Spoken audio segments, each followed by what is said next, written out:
This tool is easily becoming one of my favorites to have around the garage and in the house. Working on these old Briggs here, I have ran into quite a few of these little flathead screws and stuff. Instead of sitting here hand doing them, just pop them out like so. I'm gonna let it drop on the table.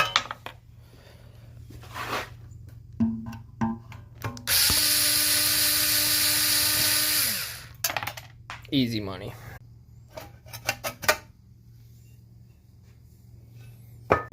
Reverse thread on these, so you go right. A little slight tappy tap and a little pry. That's loose. Points cover has 2 more of them on there.